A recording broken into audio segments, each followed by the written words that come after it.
cabeça, Malafaia, foi feita para se usar, para se pensar, para se raciocinar. Não para ficar gritando aí feito um maluco, um doido, querendo ensinar alguém e ganhar algo, né, através de gritos e berros.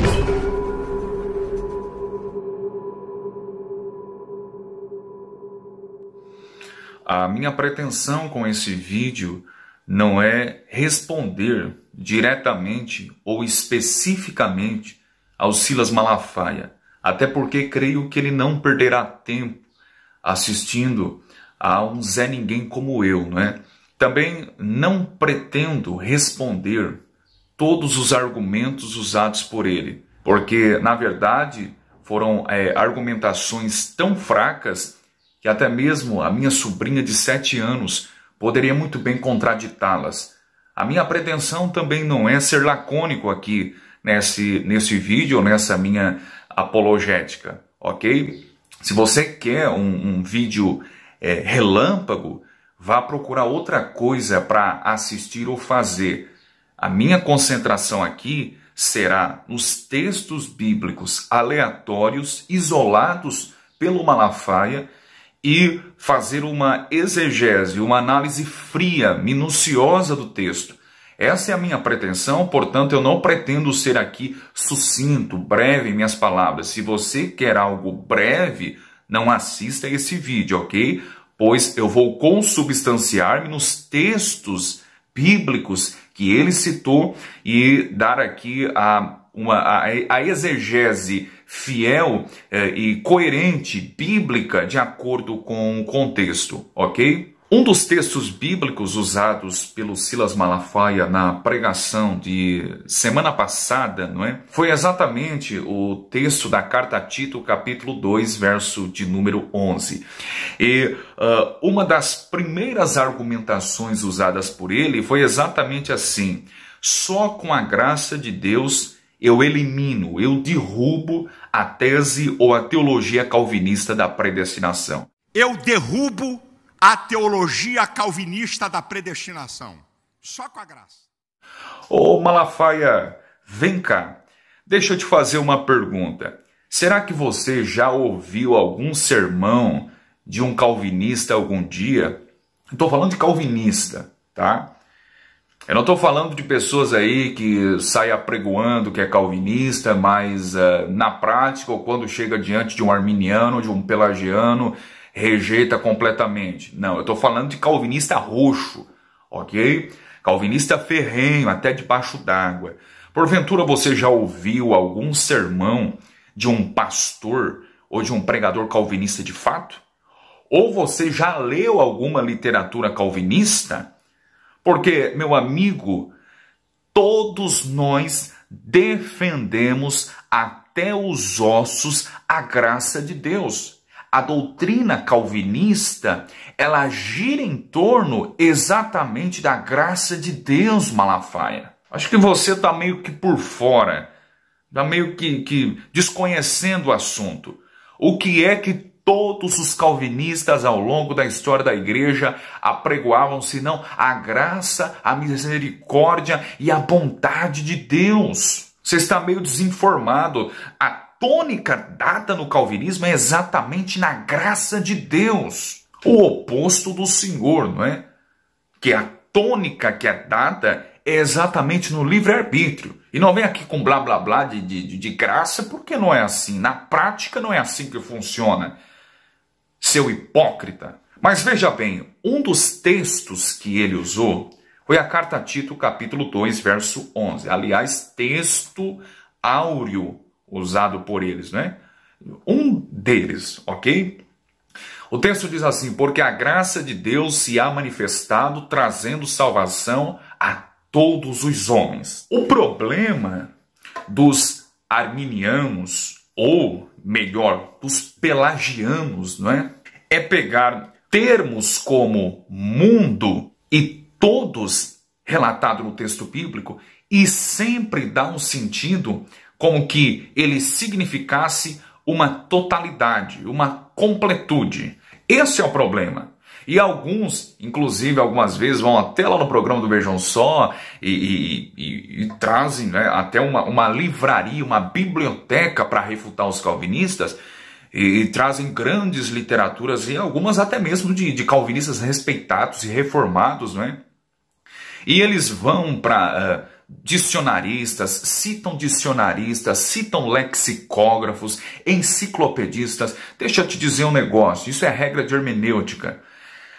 Quem foi que te disse que lexicógrafo, dicionarista e enciclopedista tem a palavra última e final diante do texto bíblico? Ah, porque dicionaristas, enciclopedistas, lexicógrafos como Johannes Low, Edward Robinson, James Strong e tantos outros entendem que mundo e todos é a totalidade. Quem foi que te disse que eles têm a palavra final nessa questão? Léxicos, dicionários são bons?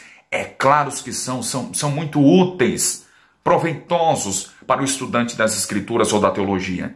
Mas o léxico, o dicionário serve apenas para ampliar as fronteiras, mas eles não darão para você, meu amigo ou meu irmão, um significado exato do que aquela palavra-chave está dizendo no texto bíblico. É regra de hermenêutica. Uma determinada palavra-chave de um texto não significará ou não terá o mesmo sentido em todos ou nos demais textos bíblicos das Escrituras. O que vai determinar o real sentido naquele termo em análise é o mesmo sendo analisado à luz do seu contexto. Porque se você tenta pegar a palavra todos, eu não vou usar nem mundo, ok? Porque nós vamos analisar no texto de Tiago 2:11 a terminologia todos. Se você pegar todos e dar um significado como que se fosse todos sem exceção, você terá alguns problemas equívocos de interpretação, ok? Por exemplo, se você pegar o texto do Evangelho segundo Mateus, capítulo 3, verso de número 5, ok? Se não aparecer o texto bíblico aí na tela, vá para a sua Bíblia. Procure no texto bíblico, ok? Olha o que o texto de Mateus 3 e 5 declara. Eu vou apenas lê-lo e citá-lo. Apenas um, ok? Eu poderia trazer aqui uma série, uma gama de textos onde a palavra todos não significa todos em sua totalidade. Olha o que o texto diz. Então, ia ter com ele, ora, ele quem? Com João Batista, ok? Estava no Jordão. Iam ter com ele, ou seja, com João Batista, Jerusalém e toda a Judéia e toda a província adjacente ao Jordão. Ora, será que toda Jerusalém... Deixa eu pegar a Bíblia aqui, porque a Bíblia, eu só falo as coisas lendo a Bíblia, ok? Será que toda Jerusalém ia ter com João? Será que toda a Judéia e toda a província adjacente ao Jordão ia ter com João? É claro que não. O que o texto está dizendo é que de todas as partes, ok? E de todos os níveis e posições sociais iam ter com o Batista, mas não significa que todas as pessoas de Jerusalém, que todas as pessoas adjacentes ao Jordão ia ter com João, todos sem exceção. Isso é maluquice. Portanto, nós devemos pegar a palavra todos e interpretá-la à luz do contexto. Quem vai determinar o real sentido da palavra é o contexto, não é o lexicógrafo, não é o dicionarista. A Bíblia interpreta com a própria Bíblia, meu amigo. Outra regrinha de hermenêutica, ok?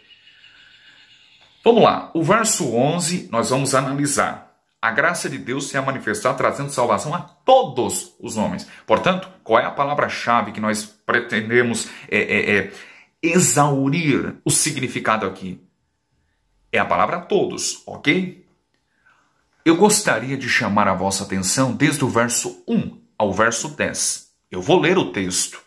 Ok? Eu não vou fazer como Malafaia, que apenas citou o texto e nada de análise do texto. Não, eu vou ler todo o texto, mas todo o contexto também. Olha desde o verso 1. Tu, porém, fala o que convém à sã doutrina. Eu vou ler de forma bem pausada. Se não está gostando, eu disse desde o início, procura outra coisa para fazer, ok?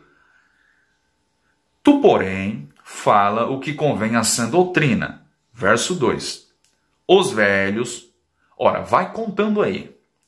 Os velhos que sejam sóbrios, graves, prudentes, sãos da fé, na caridade e na paciência. Verso 3. As mulheres idosas, semelhantemente, que sejam sérias no seu viver, como convém às santas, não caluniadoras, não dadas a muito vinho, mestras no bem. Verso 4. Para que ensinem as mulheres novas a serem prudentes, amarem seus maridos e amarem seus filhos. Verso 5. A serem moderadas, castas, boas donas de casa, sujeitas a seus maridos, a fim de que a palavra de Deus não seja blasfemada. Verso 6. Exorta, semelhantemente, os mancebos a que sejam moderados. Verso 7. Em tudo te dá, por exemplo, de boas obras. Na doutrina mostra incorrupção, gravidade e seriedade. Verso 8. Linguagem sã e irrepreensível, para que o adversário se envergonhe, não tendo nenhum mal que dizer de vós. Verso 9. Exorta os escravos. Exatamente essa palavra que aparece no texto grego, literalmente. Exorta os escravos e não servos, ok? Que se sujeitem a seus senhores.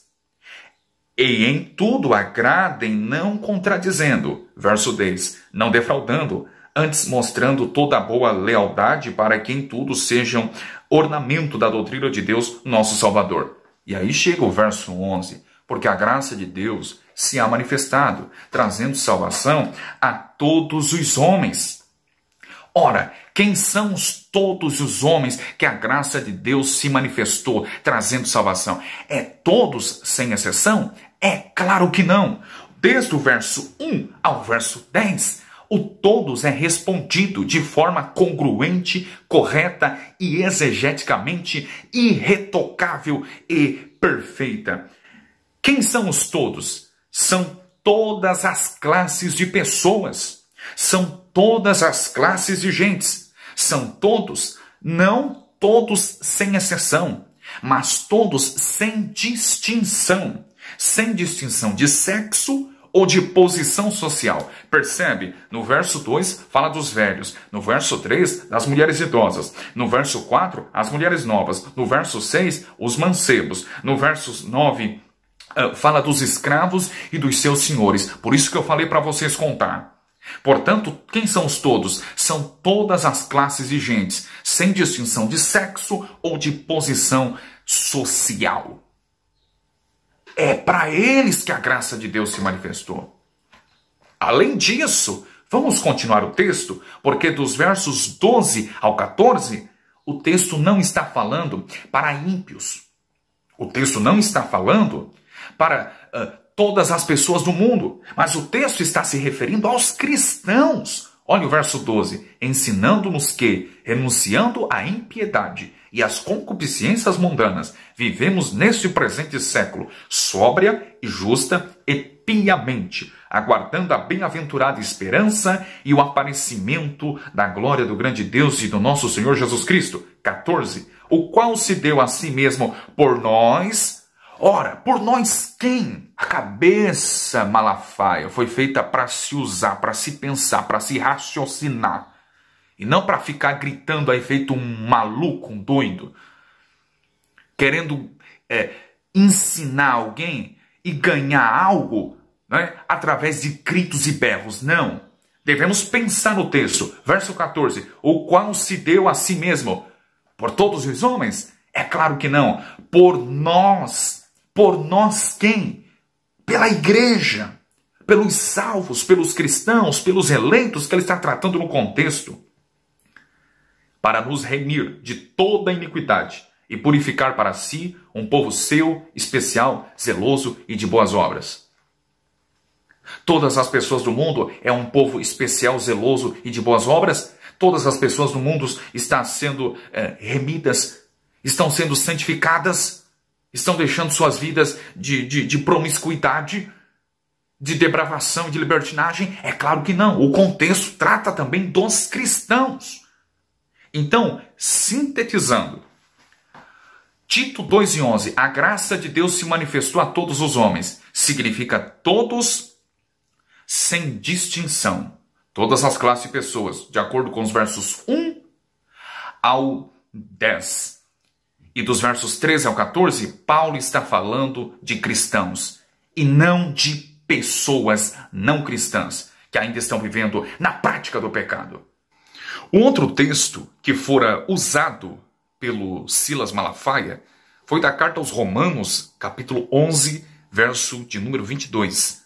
Veja bem, porque Deus encerrou a todos debaixo da desobediência, para com todos usar de misericórdia. Mais uma vez, a palavra todos aparece no texto. E como sempre, os arminianos vão interpretar todos como sendo todas as pessoas sem exceção. Mas nós precisamos ler o contexto. Esta palavra todos, que do grego é pantas, à luz do contexto, não significa todas as pessoas sem exceção. Mas, mais uma vez, o apóstolo Paulo está discorrendo acerca de Israel e os gentios. Ele usa linguagens do tipo a oliveira, representando Israel. Ele usa a linguagem, por exemplo, de um galho enxertado na mesma oliveira, ou seja, a igreja do Novo Testamento. Usa também uma linguagem como que a raiz desta oliveira é o patriarca Abraão. Portanto, em Romanos 11, o apóstolo Paulo, ele está fazendo essa distinção de Israel, de judeus e gentios. Ora, quem são os judeus? Todos aqueles que descendem do sangue de Abraão. Quem são os gentios? Os não-judeus. Paulo está ensinando que a questão da salvação se estendeu também ao mundo gentílico. Basta pegar os versos anteriores do verso em análise para que você entenda que todos, não é todos sem exceção, mas todos sem distinção. O apóstolo Paulo está tratando aqui de Israel e de gentios. Veja bem, se você pegar, por exemplo, o início da carta aos Romanos, capítulo 3, ok? Onde o apóstolo Paulo trata daquela palavra tão conhecida dizendo, porque todos pecaram e destituídos estão da glória de Deus. Ora, quem são os todos? À luz do contexto, desde o capítulo 1, Paulo discorre sobre a total depravação dos gentios. No capítulo 2, posteriormente, o apóstolo Paulo vai tratar agora sobre a total depravação dos judeus. E no capítulo 3, Paulo coloca todos, percebe? Todos dentro do mesmo pacote e diz assim, todos pecaram e carecem da graça, da glória de Deus. Paulo, costumeiramente, especialmente aqui na carta aos Romanos, ele faz essa distinção de judeus e gentios. A igreja era judaica e Paulo, ele é o apóstolo chamado por Deus a fim de levar o evangelho aos gentios. Não é à toa que em Atos capítulo 9, verso de número 15, o próprio Deus, no início da conversão de Paulo, é quem diz para Ananias, aquele que ungiu o apóstolo para ser apóstolo dos gentios, o próprio Deus declara, porque este é para mim um vaso escolhido, ou seja, alguém que tem uma chamada específica. Para quê? Para levar o meu nome diante dos gentios, dos reis e dos filhos de Israel. Percebe? Paulo, ele de fato é o apóstolo dos gentios. Ele levaria o evangelho da graça, o evangelho da salvação ao mundo gentílico. E, portanto, Paulo gosta muito de usar o termo todos em suas epístolas, especialmente aqui em Romanos, e gosta de fazer essa distinção entre judeus e gentios. Mas não significa todos, sem exceção.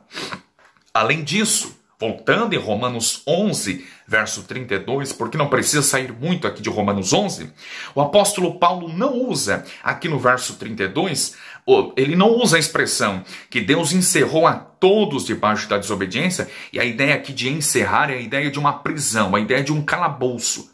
Deus colocou todos dentro de uma prisão, de um calabouço, para que não houvesse a menor chance, a menor possibilidade de eles livrar-se, de eles saírem de lá, a não ser pela graça e a misericórdia de Deus. E Paulo continua, ele encerrou a todos debaixo da desobediência para com todos usar de misericórdia. Percebe que Paulo, em momento algum, ele usa a expressão aqui, todos os homens, ou simplesmente todos.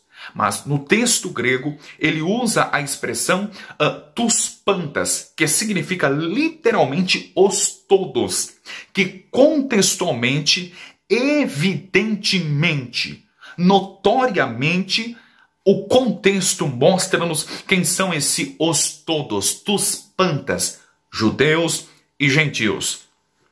E isto levou João Calvino a argumentar que em Romanos 11, esse todos que Deus usou de misericórdia, o apóstolo Paulo está tratando sobre o Israel de Deus. Na carta aos Gálatas, o apóstolo Paulo já usa essa expressão, o Israel de Deus, o Israel espiritual, que é entendido como a união entre a igreja judaica e gentílica. Não há nenhuma distinção. A igreja é una. É o Israel de Deus. Todos os eleitos espalhados por todas as partes do mundo, de todas as épocas, de todos os lugares, de todas as culturas, de todas as etnias, de todos os costumes e assim por diante. É o Israel de Deus, a igreja.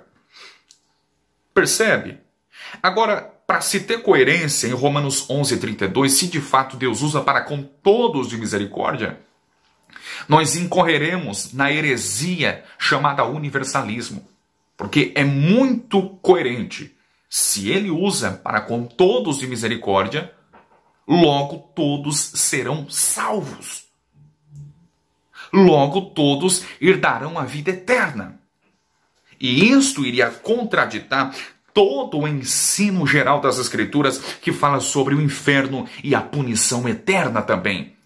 Se Deus usasse para com todos, sem exceção de misericórdia, todos deveriam de ser salvos.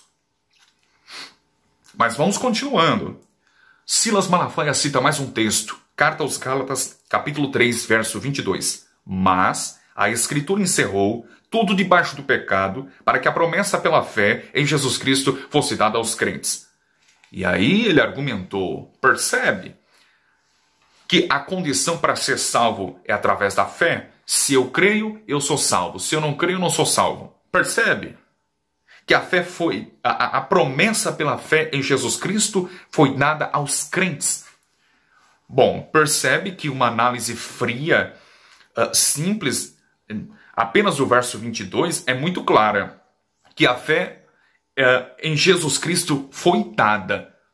Não é produto, não é fruto da vontade humana, mas ela foi dada. Ok? Ela foi dada. E foi dada para quem? Para quem, Malafaia, que a fé foi dada? Para os ímpios? Para todas as pessoas do mundo? O texto responde, foi dada aos crentes. Logo, não foi para todas as pessoas sem exceção, mas somente a um grupo específico chamado crentes. Agora eu vou lhe mostrar que, teologicamente falando, a fé, ela não é um produto da vontade humana. Não é alguém que levanta a mão e responde a um apelo ao Evangelho e diz que eu creio em Jesus Cristo e foi fruto da vontade dela, do seu arbítrio. Não.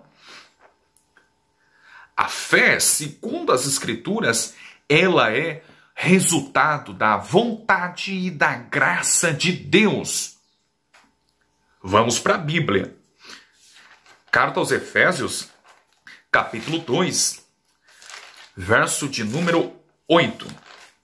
Texto conhecidíssimo, e depois na sua pregação você cita também, mas cita de maneira incompleta. Aí você deturpa, ok? Porque se você citasse o texto e prosseguisse corretamente, daí derrubaria toda a sua tese pelagiana. Ok? Efésios 2:8, porque pela graça sois salvos por meio da fé. E aí você para ali no texto. Mas o texto continua. E isto não vem de vós, é dom de Deus. Ora, o que é o isto? É a palavra grega tuto, ok? E o que é o isto que não vem de vós, que é dom de Deus? Gramaticalmente, a Bíblia está perfeitamente correta. E o isto, ele está intimamente ligado com o seu antecessor. O antecessor do isto, gramaticalmente, é a fé. Palavra grega pistis, ok? Logo, o que não vem de vós que é dom de Deus? É a própria fé. Por quê? Porque a fé não é resultado da vontade humana, mas da graça de Deus. A fé é fruto daquilo que Deus dá somente para os eleitos. É logicamente que Deus não crê. Deus não crê. Deus não se arrepende pela pessoa, mas ele gera isto na vida daquele que está morto em Adão e morto em seus delitos e pecados. Portanto, a fé é dom de Deus. Veja um outro texto bem interessante, no Evangelho segundo João, capítulo 4, verso de número 10. João, deixa eu achar aqui na minha Bíblia, e nós estamos seguindo aqui o modelo do apóstolo Paulo, comparando escritura com escritura, ok? João, capítulo 4, verso 10. Jesus respondeu e disse-lhe, ele estava numa conversa com a mulher samaritana, ok? Se tu conheceres o dom de Deus, e quem é que te diz, dá-me de beber, tu lhe pedirias, e ele te daria água viva. Percebe? Essa atitude em salvar, em dar a fé, em dar a graça ao homem morto em seus pecados, é parte sempre de Deus, é uma atitude monergística e divina, e não do homem. A única parcela na salvação que o homem tem é simplesmente essa sua total depravação e essa sua disposição e atitude de odiar a Deus, de não querer a Deus, de não aceitar o sacrifício do seu filho, de não amar os seus preceitos e assim por diante. Vejam outro texto, conhecidíssimo, João, capítulo 16, verso de número 8.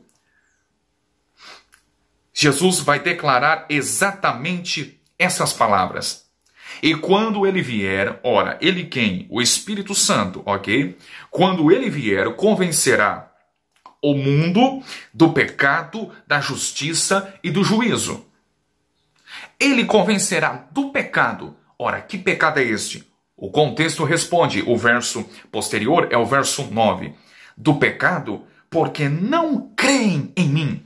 Onde está a fé aqui do homem como produto da sua reação ao Evangelho? Onde diz no texto que é ele quem crê?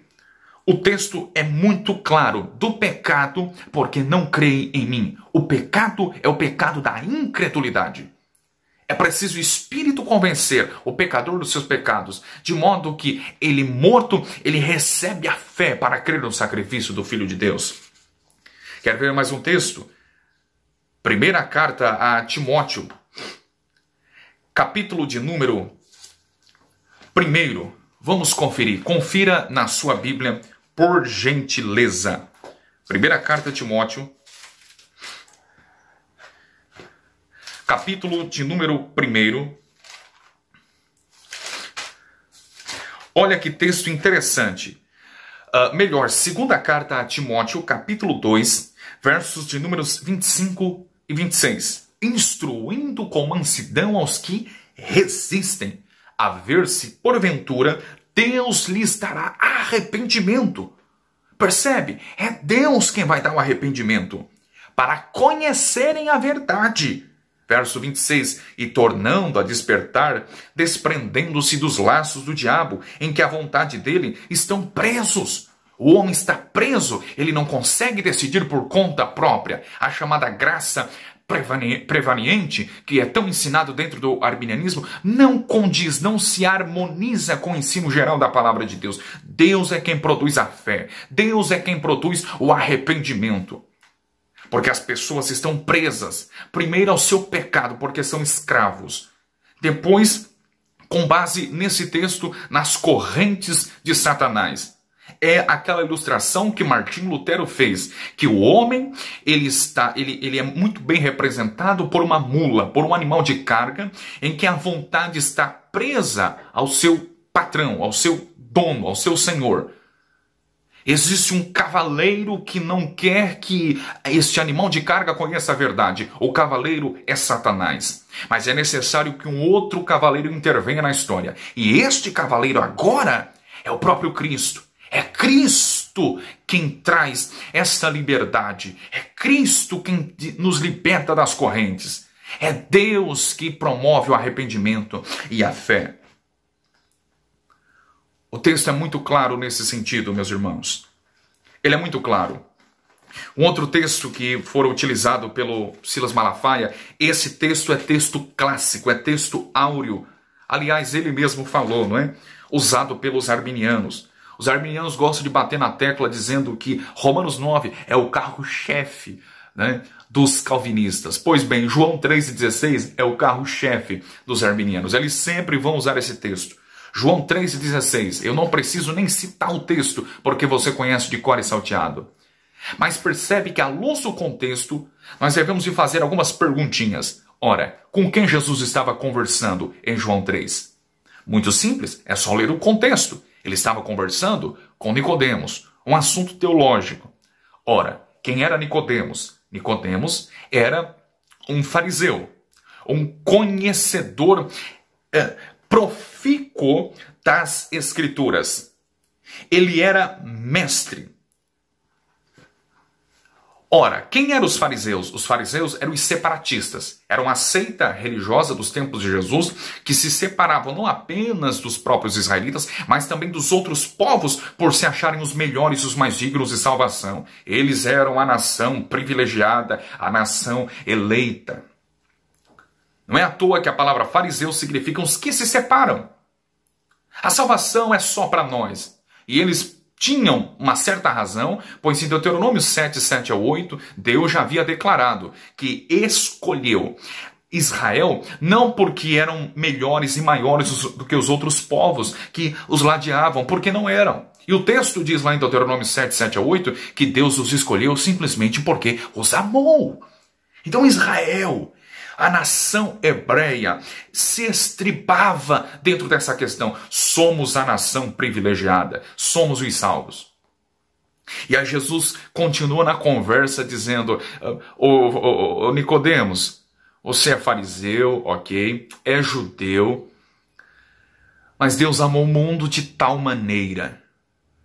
O mundo que Deus amou significa amou também os gentios, porque ele estava falando com judeu, não simplesmente judeu, mas também, além de judeu, ele era fariseu. E ele se estribava que a salvação e que o amor de Deus era apenas para eles.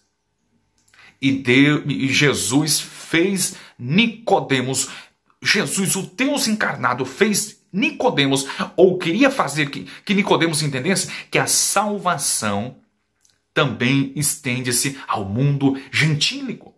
A salvação não pertence apenas a um grupo étnico, social. Ela se estende também aos outros povos, às outras nações. Você lembra da conversa que Jesus teve com a mulher samaritana? O próprio Jesus declara: a salvação vem dos judeus. Em outra ocasião, conversando com a mulher cananeia, ele diz assim: e não vir senão para as ovelhas perdidas à casa de Israel. Portanto, Israel, o judeu em si, tinha essa mentalidade que a salvação era só para eles. Jesus vai agora destronar esse conceito dizendo, eu sou Deus encarnado. O amor do Pai, ele se estendeu a todos sem exceção e eu estou aqui. A revelação do amor de Deus se estendendo também aos gentios e não somente a vocês. Eu sou a revelação perfeita e eu vim aqui consumar o plano da salvação desde a eternidade passada. Percebe? Agora, observe o texto. Deus amou o mundo. E o texto continua. No verso 17, porque Deus enviou o seu Filho ao mundo, não para que condenasse o mundo, mas para que o mundo fosse salvo por ele. Ora, quem foi o mundo que Deus amou? Eu creio que nós temos aqui no verso 17 a resposta do verso 16. E nós encontramos aqui 3 ocorrências da palavra mundo no verso 17. E eu creio que o mundo que Deus amou, com base no verso 17, significa o mundo dos eleitos. Porque nós temos aqui no verso 17, leia com atenção, porque Deus enviou o seu Filho ao mundo, primeira ocorrência. Não para que condenasse o mundo, segunda ocorrência, mas para que o mundo, terceira ocorrência da palavra, fosse salvo por ele. Ora, quem é o mundo que Deus amou do verso 16? É todos aqueles que foram eleitos pelo Pai desde os tempos passados, para que o mundo fosse salvo por ele. E o texto no finalzinho do verso 16 diz que eles não vão perecer, mas terão a vida eterna. Eles não vão perecer, mas eles terão a vida eterna. Já é algo consumado, algo definido. Se Deus amou o mundo de tal maneira, significa, na visão arminiana, significa que são todas as pessoas do mundo sem exceção. E essas pessoas do mundo, sem exceção que Deus amou, eles não vão perecer, terão a vida eterna. E no verso 17 diz que o mundo, vamos pensar como arminianos, o mundo aqui significa todas as pessoas sem exceção. O mundo, ele foi salvo por meio de Cristo, verso 17. Logo, a resposta sensata e coerente é afirmar que todas as pessoas serão salvas. Daí cairemos mais uma vez no universalismo. O texto é claro, pegue a sua Bíblia e leia. O mundo foi salvo por ele. Verso 17. Se foi salvo, não existe essa história de perda de salvação, que eu vou comentar já já. Logo, os universalistas estão com a razão. Não existe inferno nem ira de Deus sobre os homens. Percebe? Agora entenda o verso de número 16. Que Deus deu seu Filho unigênito para que todo aquele que nele crê não pereça, mas tenha a vida eterna. O Malafaia usou o argumento dizendo que a condição para ser salvo é a fé, é a crença, e que é um produto da vontade humana.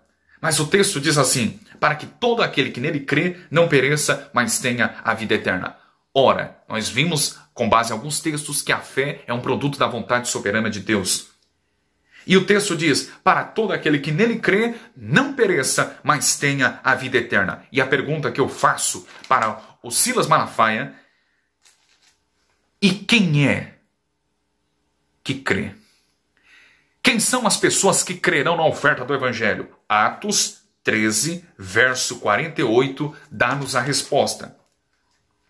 E os gentios, ouvindo isso, alegraram-se e glorificaram a palavra do Senhor e creram todos quantos estavam ordenados para a vida eterna. Percebe? Eles não creram para serem ordenados para a vida eterna. Eles não creram para depois serem predestinados. Eles não creram para depois serem salvos. Eles não creram para depois serem eleitos. De forma alguma, o texto é claríssimo. Todos quantos estavam ordenados para a vida eterna. Eles apenas creram porque já haviam sido predestinados. Portanto, quem é que crê e tem a vida eterna com base em João 3,16 e também em Atos 13,48? Todos aqueles que são predestinados. O texto em Atos 13 e 48 é claro. Mas vamos continuando. Eu tenho alguns textos mais que o Silas Malafaia usou. Vamos continuando. Veja bem, mais um texto interessante. Ele usou alguns textos para tentar destruir o ensino bíblico tão claro, não somente do apóstolo Paulo, mas também do próprio Cristo sobre a questão da perda da salvação. Um dos textos que ele usou foi exatamente a carta aos Hebreus, capítulo 3, verso de número 12.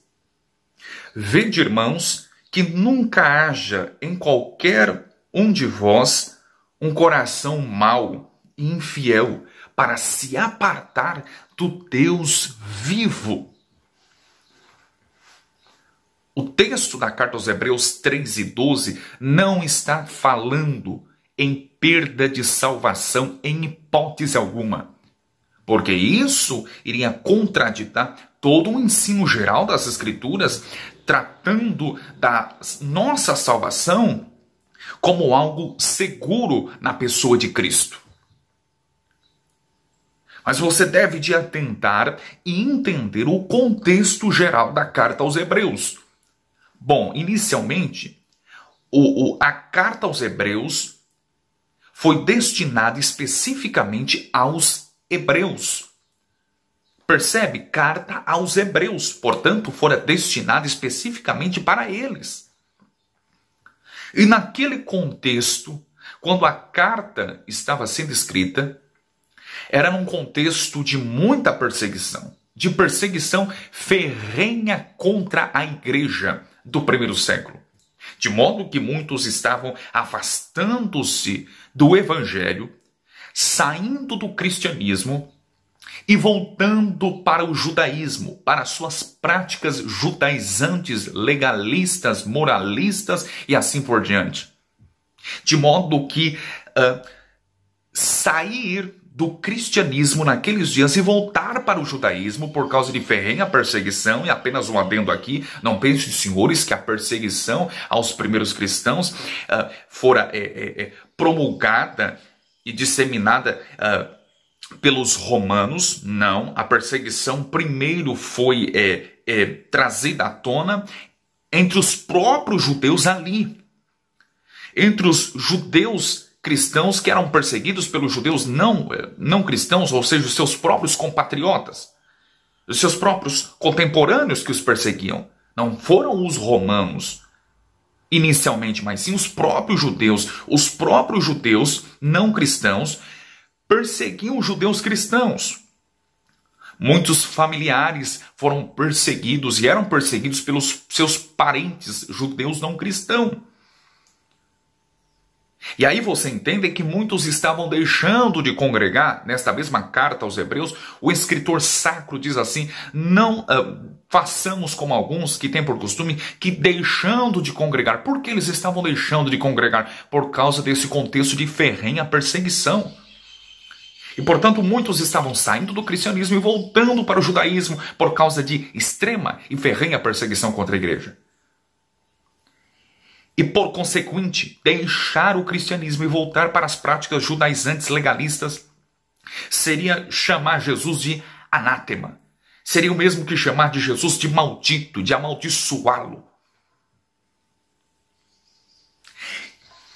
E é por esta razão, meus irmãos, que o escritor da carta aos Hebreus, capítulo 3, leia todo o contexto de Hebreus 3, pois ele está falando dos judeus aqui. Ele está falando de judeus a judeus. E, portanto, o escritor sacro do capítulo 3, leia com atenção não apenas o verso 12, como Malafaia citou aleatoriamente, mas leia todo o contexto. O contexto está tratando de judeus incrédulos que, depois de serem libertos da terra da servidão, da casa do Egito, eles saíram da terra do Egito de forma milagrosa, soberanamente Deus os tirou e os livrou e os libertou de lá. Mesmo com toda essa providência e essa ação divina e soberana, os hebreus lá no deserto eram ingratos e se rebelaram contra a Deus. E desta forma, então, o escritor da carta aos Hebreus 3, ele está declarando que estes judeus incrédulos, lá no Egito, eles foram privados de certas bênçãos espirituais. E, por outro lado, agora o escritor bíblico da carta aos Hebreus, ele está diferenciando os cristãos hebreus e contrapondo dos dos seus compatriotas hebreus do passado. Agora observe, porque em momento algum ele está falando que esses cristãos hebreus aqui, quando a carta foi escrita, eles haveriam de perder a salvação, pois olha como ele os chama e os identifica no verso 1, ele os identifica como participantes da vocação celestial. Em contrapartida, os seus compatriotas judeus do passado, ele diz que eles foram privados e foram barrados de receber e de participar das bênçãos. Os versos de números 7 ao 11, bem como os versos de números 16 ao 19, ele deixa claro e explícito. Mas o escritor da carta aos Hebreus, em hipótese alguma, cria na perda da salvação, pois olha mais à frente o capítulo 10, verso 39. Nós, porém, nós quem? Os cristãos de fato, os eleitos, os genuinamente salvos, os verdadeiros trigos, as verdadeiras ovelhas. Nós, porém, nós quem? Os salvos. Não somos daqueles que se retiram para a perdição, mas daqueles que creem para a conservação da alma. O escritor da carta aos Hebreus não cria na perda da salvação, pois no capítulo 12 e verso de número 2, ele declara uma palavra interessante e bem conhecida, olhando para Jesus, autor e consumador da fé. Percebe? Cristo é o autor. A palavra autor significa campeão, perfeito, líder de fila, ok? E consumador significa aperfeiçoador. Ele é quem dá a iniciativa para salvar o homem e ele que vai aperfeiçoando esta fé até a volta de Cristo. Até o seu retorno, ele é o nosso autor e consumador. Do começo ao fim, a obra da salvação é uma obra resultada da graça soberana de Deus. Mas PH, e o que dizer daqueles textos quando diz que alguns apostataram da fé, alguns desviaram-se da verdade, alguns amaram o presente século, amaram o mundo, deixaram Deus vivo, afastaram-se de Deus, caíram da graça e assim por diante? O que isso significa? Significa que tais pessoas não eram eleitas. E 1 de João 2 e 19 é muito claro nesse sentido. Saíram de nós, mas não eram de nós. Porque se fossem de nós, ficariam conosco. Mas isto é para que se manifestasse que não são todos de nós. Eu não preciso nem comentar o texto. Ele é claro e explícito. Somente os eleitos perseveram. Somente os eleitos irão até o fim.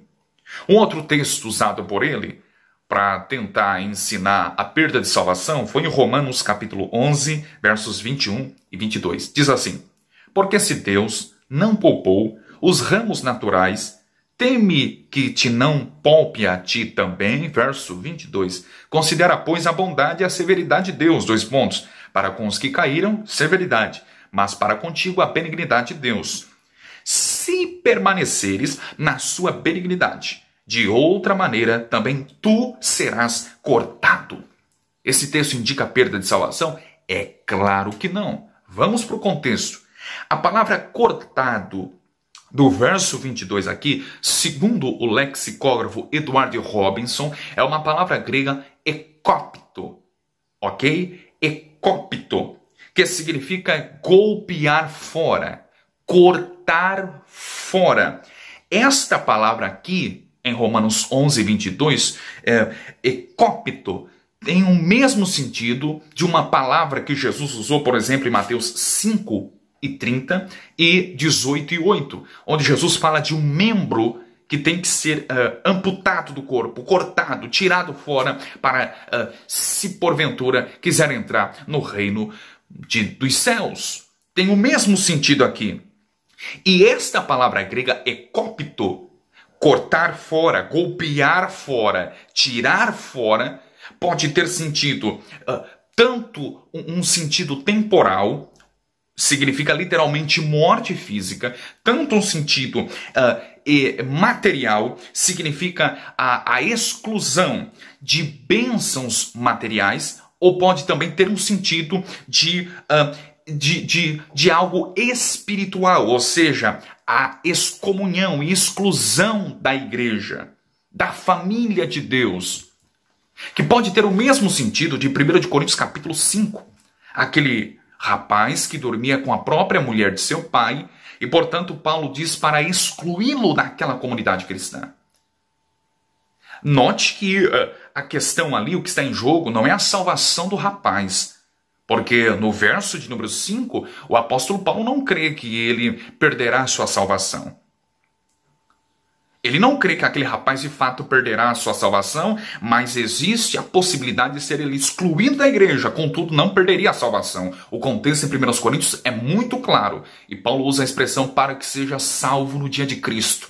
Ele não cria na perda da salvação. Tanto é que na segunda carta aos Coríntios, o rapaz que tinha relações sexuais com a mulher de seu pai demonstrou frutos de arrependimento e fora trazido novamente para a comunhão com os santos, no culto solene, na Assembleia dos Santos. Se ele demonstrou frutos dignos de arrependimento na segunda carta aos Coríntios, quando Paulo escreve agora, é notório e é evidente que ele era um salvo, que era um eleito. Porque um eleito, ele pode pecar, mas ele não continuará na prática do pecado. Ele não será contumaz com o erro e com o engano para sempre. E, portanto, Paulo, na segunda carta aos Coríntios, ele tem uma atitude muito sábia e muito interessante para nós, dizendo assim, agora que ele arrependeu-se dos pecados, trazei-o de volta. Deixem no seio da igreja. Demonstrem perdão, amor e misericórdia por esse irmão, porque de fato ele é um irmão, pois se arrependeu. Logo em Romanos 11 e 22, pode ter um sentido. Essa palavra grega, ekópito, pode ter um sentido temporal. Ser cortado significa Deus mata alguém, se possível for, ok? Pode também ter um sentido material, ou seja, a exclusão e privação de bênçãos materiais. Ou pode também ter o sentido espiritual, que significa a excomunhão da igreja, da comunhão com os santos, que é o mesmo sentido de 1 Coríntios capítulo 5. Mas em que sentido, PH? No verso de número 21, o texto diz que Deus não poupou os ramos naturais. Ramos naturais aqui significa os judeus, aqueles que descendem no sangue de Abraão, ok? Deus não poupou os ramos naturais. Significa dizer que por causa do pecado, por causa da incredulidade, por causa da desobediência e da obstinação daquele povo, eles foram privados pelo próprio Deus de se obter a salvação. Se você estiver com a Bíblia aberta, leia os versos de números 7 ao 10, bem como os versos de números 19 ao 20, onde eles foram privados de bênçãos espirituais, foram privados de receber as próprias bênçãos do Pai. Diferentemente dos gentios, que o apóstolo Paulo, na carta aos Romanos, capítulo 11, ele também declara que os gentios sofreriam um tipo de corte. Eles também seriam cortados, e Paulo é claro nesse aspecto. Eles seriam cortados de fato, e usa como exemplo os judeus, a própria nação de Israel. Eles seriam cortados, mas não do mesmo modo, não da mesma forma, não com o mesmo corte que os judeus do passado. Mas seria um corte, ou seriam privados de bênçãos espirituais ou até temporais. Eles poderiam ser excluídos da igreja, ou poderiam também não ser alcançados de bênçãos temporais, ou seja, muitos Deus haveria até de matá-los se persistissem na prática do pecado. Mas o texto em Romanos 11 não indica perda de salvação, em hipótese alguma. Diferentemente dos judeus, os gentios não seriam privados da bênção da salvação. Eles seriam cortados, mas não o corte da perda, ou da exclusão, da privação da salvação, como os judeus do passado. Note, meus irmãos, e eu finalizo aqui, ok? Que quando um cristão deixa de crer na palavra de Deus e de confiar em sua bondade e misericórdia, a bondade de Deus ela é cortada parcialmente da vida desse crente, da vida desse justo. Veja, por exemplo, os Salmos. O Salmo é o de número 89, versos de números 30 ao 33, que diz assim: se os seus filhos deixarem a minha lei e não andarem nos meus juízos, então visitarei com a vara a sua transgressão e a sua iniquidade com açoites. Verso 33. Mas não retirarei, preste bem atenção aqui, mas não retirarei totalmente dele a minha benignidade, nem faltarei a minha fidelidade. Percebe que salmo esclarecedor. O cristão pode deixar de obedecer a palavra de Deus. E Deus, por esta razão, pode parcialmente, temporariamente, retirar a sua bondade da vida dele. Pode cortá-la, mas será algo momentâneo, temporal, e não algo eterno. O contexto de Romanos 11, ele não ensina que um cristão pode ser cortado da salvação, pois os versos de números 30 ao 31 diz assim: porque assim como vós também antigamente fostes desobedientes a Deus, mas agora alcançastes misericórdia pela desobediência deles, verso 31, assim também estes agora foram desobedientes para também alcançarem misericórdia pela misericórdia a vós demonstrada. O contexto não trata de perda de salvação, Malafaia. Os gentios têm a sua salvação baseada e calcada na misericórdia de Deus. Malafaia usa mais um texto bíblico e agora ele sai um pouco dentro dessa questão da perda de salvação. 1 Timóteo 2, verso de número 4. É um texto bem conhecido.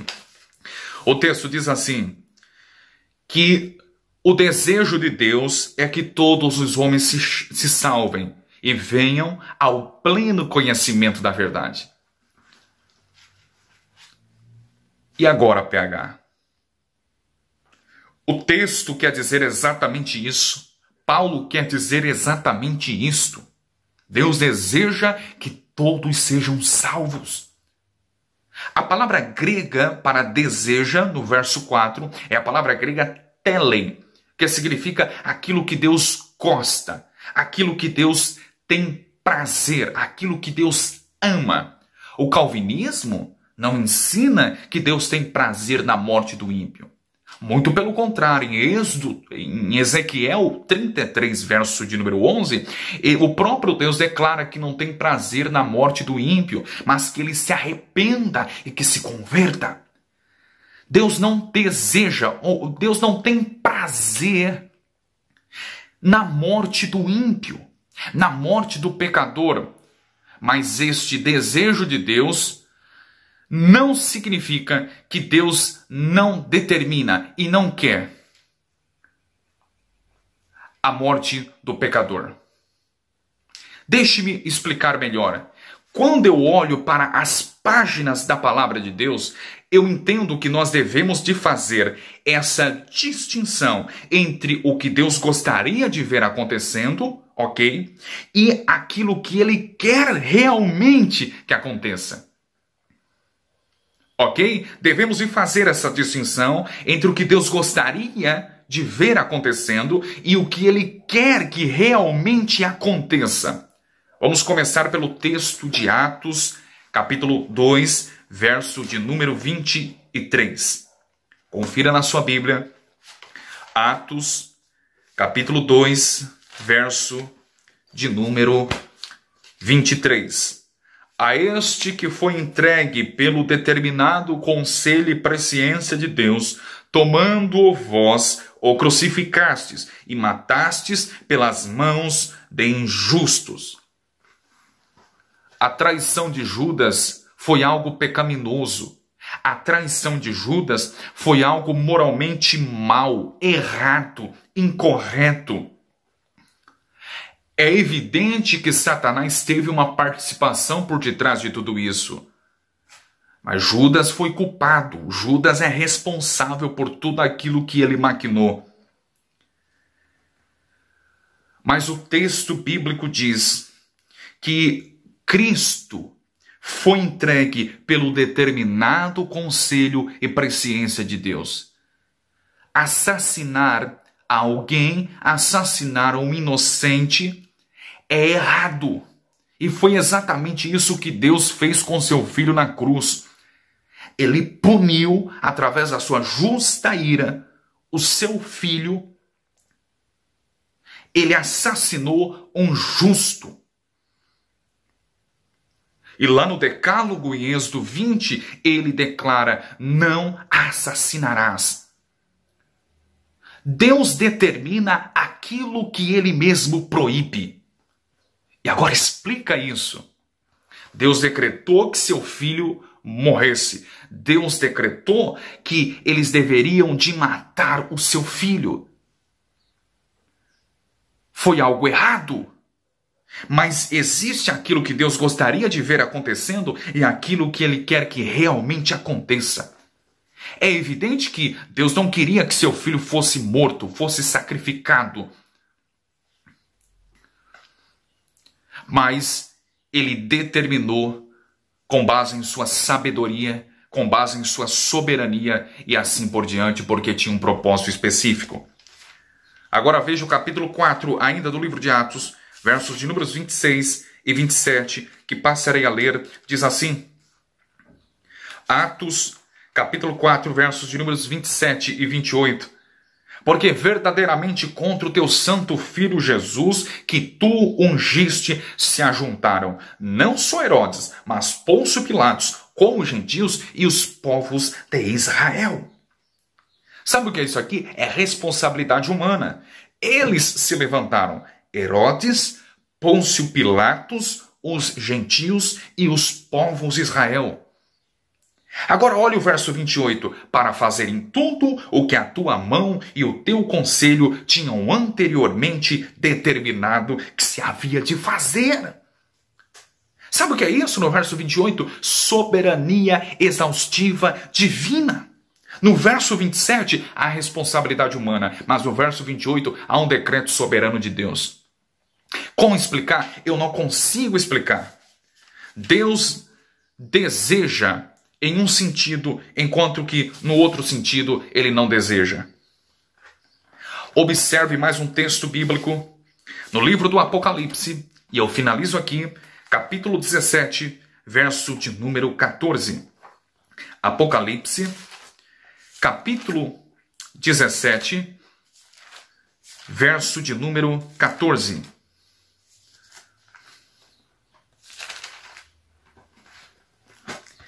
Estes combaterão contra o Criador, e o Cordeiro os vencerá, porque é Senhor dos senhores e o Rei dos reis. Vencerão os que estão com eles, chamados e eleitos e fiéis. Eles combaterão contra o Criador. Pelejar contra o Cordeiro é pecado, é errado. O texto diz que eles combaterão contra o Cordeiro. O Cordeiro os vencerá. Mas percebe que eles vão combater? Agora observe o verso de número 17. Porque Deus tem posto em seus corações que cumpram o seu intento e tenham uma mesma ideia e que deem à besta o seu reino até que se cumpram as palavras de Deus. Percebe? Em um sentido é Deus quem coloca o desejo, é Deus quem influencia em seus corações esse desejo para combater contra o Cordeiro, para fazer guerras contra o Cordeiro, para guerrear contra o seu próprio filho. mas em um certo sentido, não é da sua vontade que isso aconteça. Eu não consigo explicar, e isso é um paradoxo da fé e da teologia. Não consigo equiparar ou conciliar a responsabilidade humana com a soberania divina. É simplesmente um mistério. Então, em um certo sentido, Deus quer. E em outro sentido, Ele não quer que aconteça. É exatamente isso que o apóstolo Paulo está ensinando em sua primeira carta a Timóteo, capítulo 2, verso de número 4. Deus deseja que todos sejam salvos. Deus não tem prazer na morte do ímpio ou do pecador.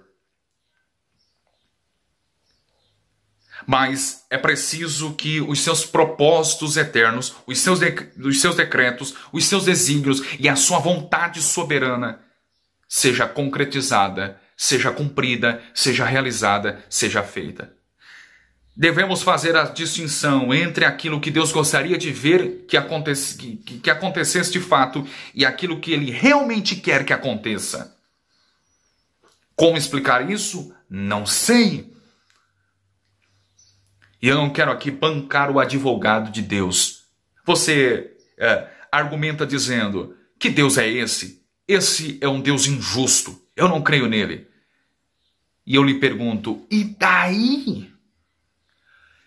Problema é teu, meu amigo, se você gosta ou não, se você crê ou não. Você vai ter que conviver com isso. Este é o Deus bíblico. Esse é o Deus justo que é apresentado, exarado e revelado, explicitado na palavra de Deus. Você crendo ou não, você aceitando ou não. Romanos 9, Paulo responde essa questão. Nos seus dias, alguém pergunta, né? A injustiça da parte de Deus? E Paulo responde, de modo nenhum. A versão inglesa King James responde assim. A injustiça da parte de Deus, esta versão, por sua vez, responde, Deus me livre. Deus não é injusto. Deus é santo, é perfeito, é bom e Ele faz o que lhe apraz. Ok, meus irmãos? Eu finalizo aqui essas minhas palavras, ok? Eu finalizo esta minha palavra, deixando apenas um adendo aqui para os senhores, que é incrível como os arminianos, que em sua maioria, grande parte deles, na verdade não são arminianos, mas pelagianos, ok? Estude a história. E eu gostaria de finalizar dizendo aos senhores que esse pessoal gosta de pintar caricaturas do calvinismo. Silas Malafaia é um expert nesse quesito. E alguns pintam caricaturas que não são harmônicas com o calvinismo histórico, ortodoxo e bíblico. Uma das caricaturas é a argumentação de que Deus predestina uns para ir para o céu e outros para ir para o inferno. O calvinismo não ensina isso. O calvinismo histórico não ensina isso. Aliás, eu tenho alguns vídeos, uma série de vídeos que eu gravei aqui no canal já tem algum tempo, fazendo uma exposição sobre a predestinação e eu explico essa palavra. Eu explico a questão e a distinção de predestinação e pré-ordenados, preteridos e assim por diante. Mas o Silas Malafaia ele finalizou a sua prédica com algumas questões. E uma das questões e de suas argumentações que ele usou, eu até anotei aqui, ele disse assim, se tem predestinação, Deus não é justo. Olha, Silas Malafaia, eu já penso diferente. Se tem predestinação, Deus não é justo. Bom, eu já vejo o oposto do senhor.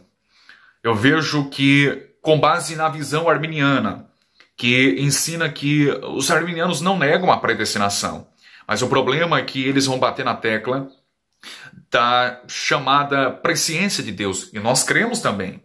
De fato, nós cremos com toda a convicção. Mas o problema é que vocês vão dizer que Deus predestinou com base na sua presciência, porque Ele anteviu a fé. Agora observe, se Deus predestinou com base em sua presciência, porque anteviu a fé do Joãozinho e da Mariazinha, o João creu na oferta do Evangelho. Ele olhou para o corredor da história, para o futuro da humanidade, e anteviu em sua presciência, seu conhecimento antecipado, que o Joãozinho creria. E, portanto, então ele predestina o Joãozinho para a salvação porque ele creu. Mas Mariazinha não, ela não creu, portanto, eu não vou predestiná-la, porque ela não creu, ela não há de crer na oferta do Evangelho, do sacrifício do meu filho. Portanto, eu não a predestino. Isso sim seria tolice. Isso sim seria injustiça. A predestinação arminiana, com base na presciência de Deus, de fato é injustiça. Primeiro ponto, por causa da fé que vocês dizem, que Deus predestina porque anteviu a fé. Porque, para se ter coerência, existem pessoas que têm uma fé fora do comum. Você vai convir comigo que existem pessoas que têm uma fé extraordinária, que creem em tudo. São pessoas que creem e estão cheias de medos e temores, superstição, creem em tudo, em mitos e lendas e histórias de fantasmas. Tem pessoas que creem que a vaca, que o boi é um deus. Tem pessoas que se dobram perante imagens de escultura e atribuem uma fé que não é embasada na palavra de Deus. São pessoas crentes que têm uma fé extraordinária. Por outro lado, há pessoas que não têm fé nenhuma. Ou algumas têm fé, mas são mais racionais. São mais coerentes, lógicos. Percebe? Se Deus predestina com base na fé, isso sim seria injustiça. Porque algumas creem muito e outras creem quase nada. Outro ponto. Existe uma predestinação, vocês argumentam também, que Deus predestinou com base nas obras que as pessoas fariam. Ora, se Deus predestina com base nas obras, isto sim seria injustiça, porque há pessoas que são mais bondosas, aparentemente, ok?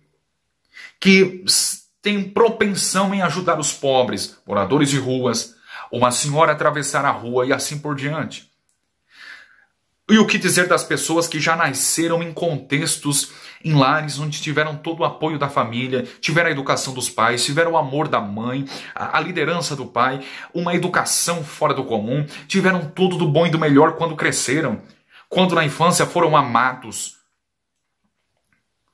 Pela lógica, essas pessoas futuramente hão de fazer mais obras do que aquela criança que nasceu em uma família totalmente estruturada, onde a mãe era prostituta, o pai era um traficante, era um drogado, era um bandido e assim por diante.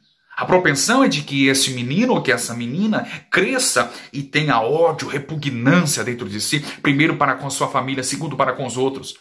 Se Deus predestina com base nas obras, isto sim seria injustiça, porque esses contextos nos levam a pensar sobre isso.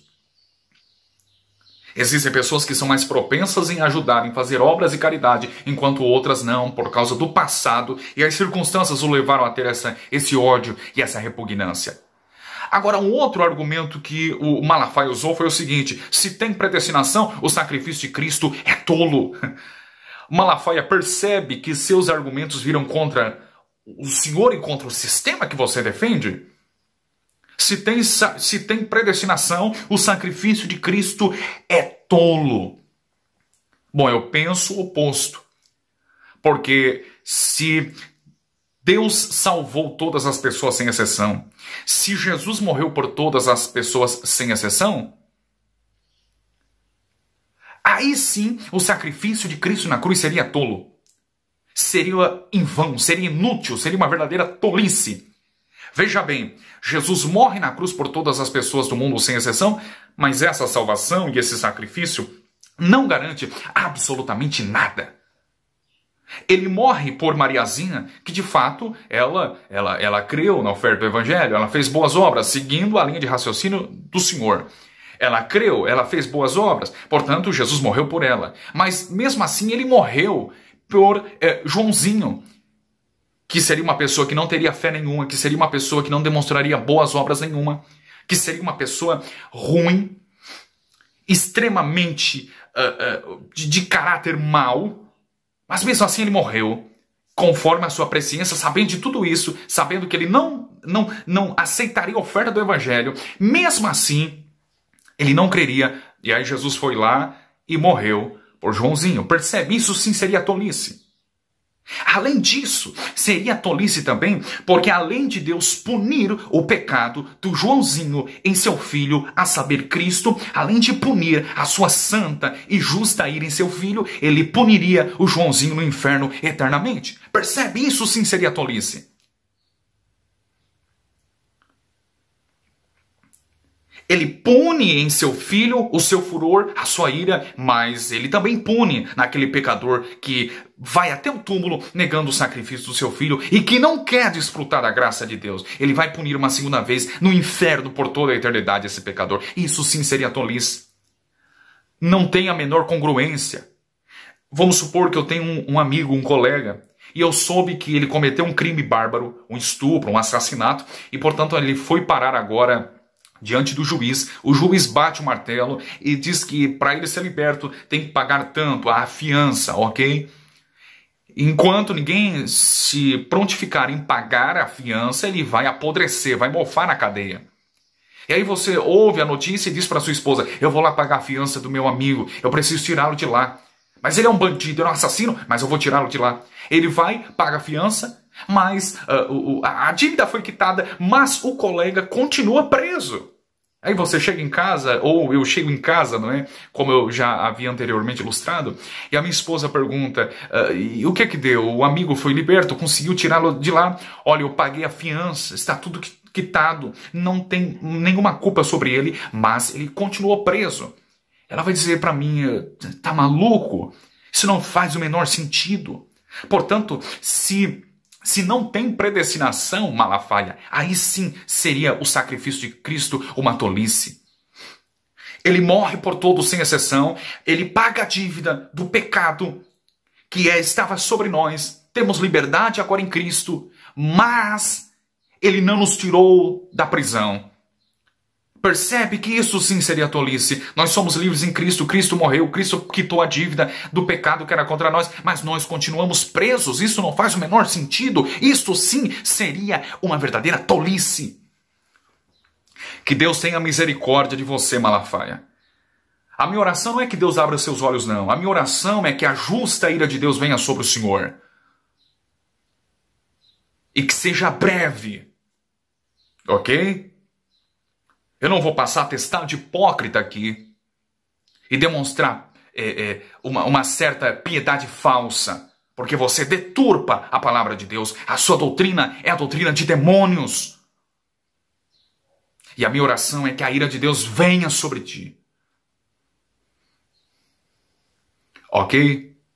Eu espero ter ajudado aqueles irmãos queridos que gostariam de um vídeo dessa natureza. Ok? Abraço.